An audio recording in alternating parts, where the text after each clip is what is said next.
내가 이제 세 번째 너희에게 가리니 두세 증인의 입으로 말마다 확정하리라.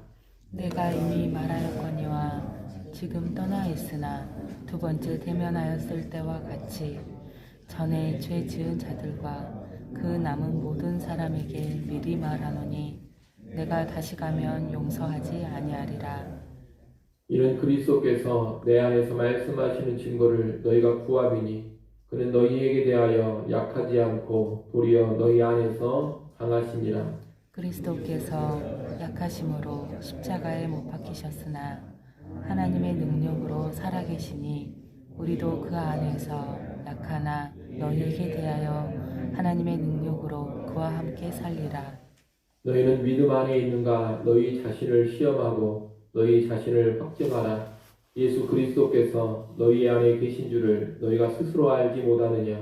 그렇지 않으면 너희는 버림받은 자니라.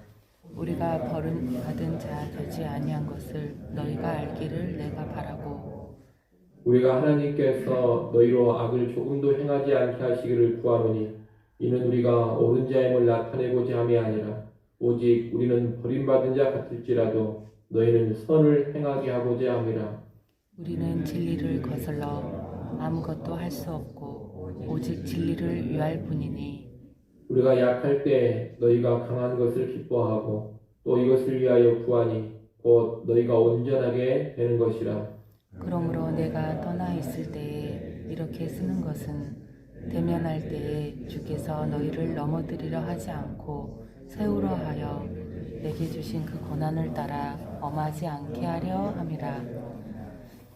마지막으로 말하노니 형제들아 기뻐하라. 온전하게 되며 위로를 받으며 마음을 같이하며 평안할지어다. 또 사랑과 평강의 하나님이 너희와 함께 계시리라. 거룩하게 입맞춤으로 서로 무난하라. 모든 성도가 너희에게 무난하느니라. 같이 봅니다. 주 예수 그리스도의 은혜와 하나님의 사랑과 성령의 교통하심이 너희 무리와 함께 있을지어다. 아멘.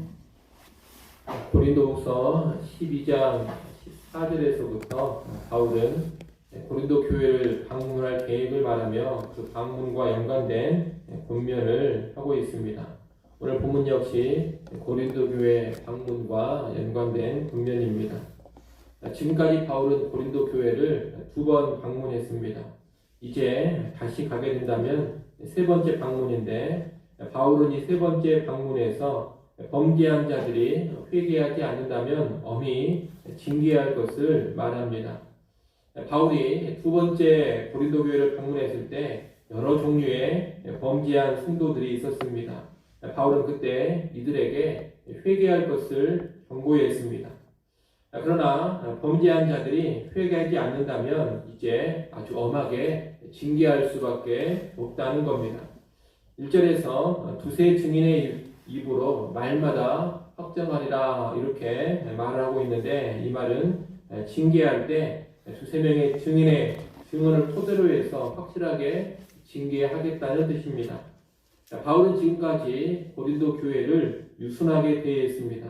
그들의 믿음을 주관하려고 하지 않았고 그들의 자발성을 강조하면서 회개할 기회를 주고 오래도록 기다려주는 사역을 했습니다. 하지만 이제 가서 회개하지 않는 모습을 계속 보게 된다면 이제는 아주 단호하게 징계를 하겠다는 겁니다. 바울의 이런 모습은 약함과 강함이 함께 있는 모습인데 이것은 바울이 이중적인 사람이어서 그러는 것이 아닙니다. 바울은 3절, 4절에서 이 약함과 강함을 함께 가진 것이 바로 그리스도의 모습이라고 말합니다. 그리스도는 십자가에 못 박히신 약한 그리스도이십니다. 하지만 그리스도께는 약한 모습만 있는 것이 아닙니다. 그분은 죽음을 이기고 부활하신 분입니다. 부활보다 강한 능력은 없습니다. 예수님은 지극히 약한 모습을 보이셨지만 또한 지극히 강하신 예수님이라는 겁니다. 이 예수 그리스도를 따라서 살아가는 바울 역시 약함과 강함을 함께 겸비하고 있습니다. 바울이 수많은 고난과 시련을 당한 것은 약한 모습입니다. 하지만 그 고난 속에서도 사역을 감당해 나간 것은 그리스도의 능력으로 함께하는 강함입니다. 고린도 교회를 향해 권위를 부리지 않고 오래도록 참고 기다려준 것도 약한 모습입니다. 하지만 끝까지 회개하지 않고 있는 그 범죄자들을 아주 엄하게 징계하는 것은 강한 모습입니다. 이렇게 약함과 강함이 함께 있는 것이 사역자의 모습입니다. 바울은 자기가 그런 모습을 가지고 있음을 말하면서 이제 가면 회개하지 않는 자들에게 강함을 보여주겠다는 겁니다. 물론 바울은 강하게 대하는 일이 없기를 원하고 있습니다. 그래서 이렇게 편지로 미리 말하면서 경고하는 겁니다. 내가 갔을 때 다 회개하는 모습을 봐서 강하지 않게 너희를 대하면 좋겠다. 이런 마음에서 편지를 쓰고 있는 겁니다. 바울의 이런 마음이 오늘 본문 10절에도 잘 나와 있습니다. 10절 맨 뒤에 보면 내게 주신 그 고난을 따라 엄하지 않게 하려 함이라 라고 말하고 있습니다. 세 번째 방문했을 때 내가 엄한 모습을 보이지 않으면 좋겠다는 마음의 표현입니다. 우리는 바울이 쓴 이런 내용을 보면서 교회 안에는 분명히 본증이 있어야 한다는 것을 배우게 됩니다. 교회는 연약한 성도들을 오래도록 참아주고 범죄할 경우에 회개할 기회를 먼저 주고 기다리기도 해야 합니다. 제일 좋은 것은 기다려줬을 때 회개하여 돌이키는 것입니다. 그러나 회개하지 않으며 지속적으로 범죄할 경우에는 과감하게 징계를 해야 합니다.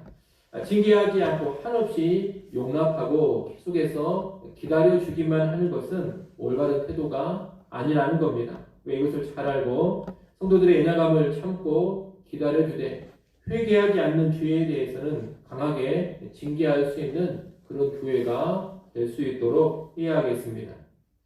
바울은 계속해서 5절에서 고린도 교회 성도들이 스스로를 돌아보도록 권면하고 있습니다. 5절 말씀을 여러분이 다시 한번 읽어보십시오. 5절 말씀 있습니다. 너희는 믿음 안에 있는가? 너희 자신을 시험하고 너희 자신을 확증하라. 예수 그리스도께서 너희 안에 계신 줄을 너희가 스스로 알지 못하느냐? 그렇지 않으면 너희는 버림받은 자니라. 아멘. 아멘. 5절 앞부분에 보게 되면 너희 자신을 시험하고 너희 자신을 확증하라 이렇게 말하고 있습니다. 여기서 시험한다, 확증한다 이런 말은 아주 면밀하게 조사해 본다 이런 뜻입니다. 자기 자신을 아주 면밀히 살피면서 꼼꼼히 조사해 보라는 겁니다. 바울은 바로 앞에서 회개하지 않는 사람들에 대한 징계를 선언했습니다.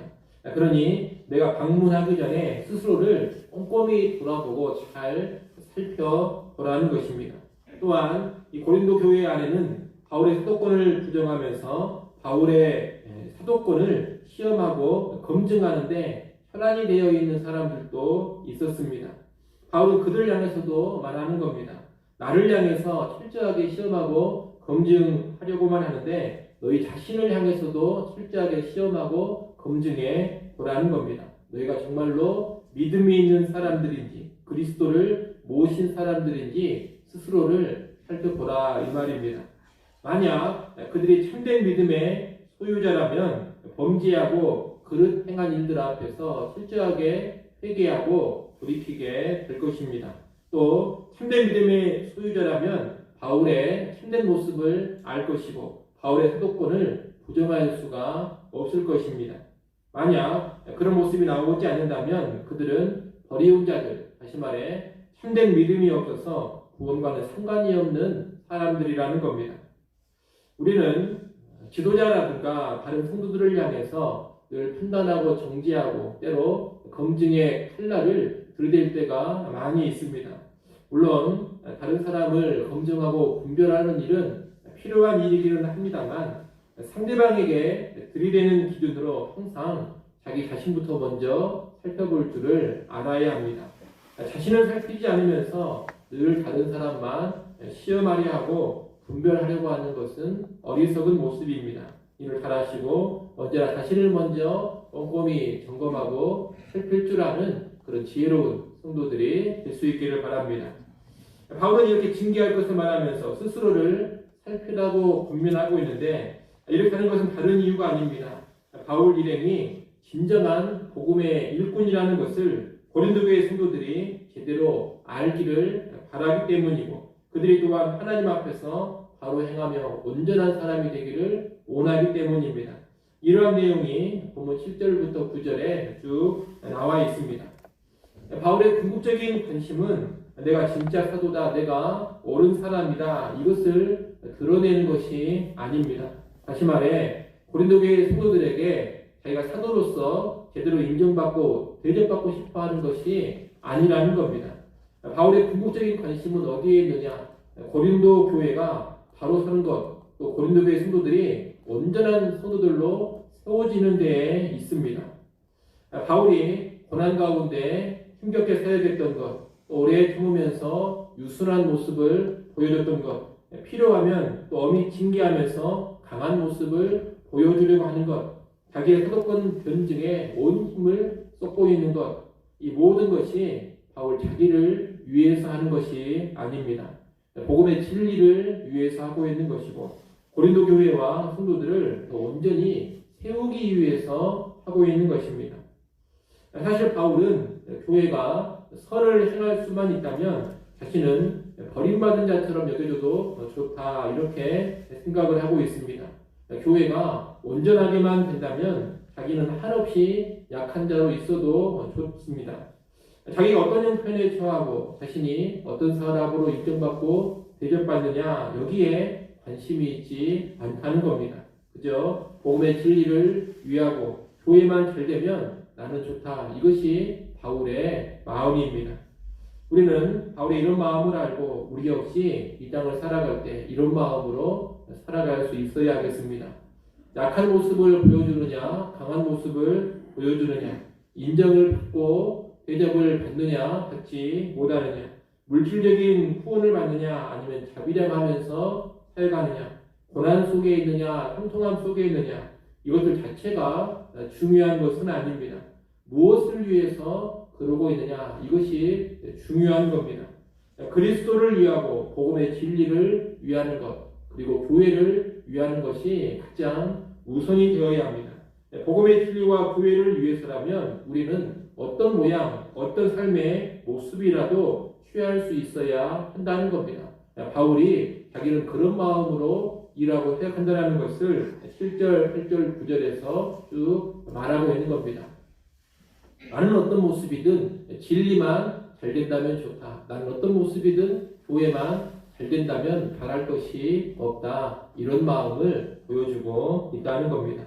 이 바울의 마음을 또 우리가 잘 지닐 수 있으면 좋겠습니다. 내가 어떤 모습으로 신앙생활을 하고 내가 어떤 모습으로 교회 안에서 드러나고 어떻게 살아가느냐 그 자체가 중요한 것이 아니라 그것을 위하여서 무엇을 하고자 하는가 복음의 진리를 위함인가 교회가 바로 서기를 위함인가 늘 여기에 초점 맞추면서 우리가 살아갈 수 있기를 바랍니다. 11절, 12절, 13절은 마지막 인사말과 축복입니다. 11절, 12절의 이 마지막 인사말을 따로 살펴보지는 않겠습니다만 고린도후서에서 권면하고 있는 내용이 압축적으로 잘 나와 있는 말씀이다. 이 정도만 이해하시면 되겠습니다. 그리고 13절은 축복인데 오늘날 예배 시간에 교회에서 축원할 때 흔히 사용되는 성구입니다. 삼위일체 하나님이 이 축복의 문구에 잘 나와 있는데 성부, 성자, 성령의 순서로 나와 있지 않습니다. 성자, 성부, 성령의 순서로 나와 있습니다. 우리가 축도할 때도 늘 이 말씀을 듣습니다만 생각 없이 그냥 들을 수 있겠습니다만 이 순서가 중요합니다. 왜 성자와 성부와 성령의 순서로 축복을 하고 있느냐? 하나님 아버지의 사랑을 알기 위해서 그리고 성령의 고통을 누리기 위해서는 가장 먼저 그리스도 성자의 은혜를 받아야 하기 때문입니다. 예수 그리스도의 은혜를 알고 그 은혜를 받아들이는 데서 하나님 아버지의 사랑도 받을 수가 있는 것이고 성령의 교통함도 누릴 수가 있는 겁니다. 그래서 성자이신 예수 그리스도의 은혜를 축복할 때 가장 먼저 앞세우고 있는 겁니다. 축도에 이런 의미가 있다. 순서에 이런 의도가 담겨 있다는 것 여러분이 잘 아시고 축복의 성구, 축복의 기도를 여러분 들으실 때마다 성자의 은혜가 가장 먼저 있어야 한다는 것을 다시 한번 자각하시면 좋겠습니다. 기도하겠습니다. 하나님 아버지, 바울의 고린도 교회를 향한 마지막 분면과 문안 인사, 축복의 말씀을 보았습니다. 우리도 바울처럼 약함과 강함의 모습을 겸비하면서 필요할 때 적절히 드러내게 하여 주시옵소서. 약해야 할 때 약하게 하시고, 강해야 할 때 강하게 하여 주옵소서. 온유해야 할 때 온유하게 하시고, 담대해야 할 때 담대케 하여 주시옵소서. 또한 남을 판단하는 데에만 앞서지 않게 하시고, 다른 사람을 판단하는 관점으로 먼저 내 자신을 먼저 판단하고 평가할 수 있는 겸손하고도 지혜 있는 자들 되게 하여 주시옵소서. 특별히 바울의 진리와 교회를 위하는 마음을 잘 본받아가기를 소원합니다. 어떤 삶의 모습을 보이든지 그 모습이 진리를 위한 것이 되게 하시고 교회를 위한 것이 되게 하여 주시옵소서. 어떤 삶의 모습, 어떤 세계 방향으로 나아가든지 우리가 일평생 진리만을 위하며 교회를 사랑하는 마음으로만 살아가게 하여 주옵소서. 아버지 하나님, 이 시간 하나님 앞에 나와 엎드려 기도합니다. 주의 백성들의 기도 소리를 들으시고 새벽에 도우시는 하나님께서 말씀하신 대로 일하시고 역사하여 주시옵소서. 우리의 가정 주님 주목하시고 긍휼히 여기시며 도와주시고 주의 교회도 든든하게 세워주시고 나라와 민족도 우리 하나님 긍휼히 여겨 주시옵소서. 오늘 또 노예가 있습니다. 노예 모든 안건들도 주의 은혜 안에 잘 처리되어 가게 하시고 또 목사 안수식 가운데 목사 안수 받는 모든 주의 종들이 참으로 하나님 앞에서 합당한 사람들로 진리의 사람들로 서게 하여 주옵소서. 예수님의 이름으로 기도드리옵나이다. 아멘.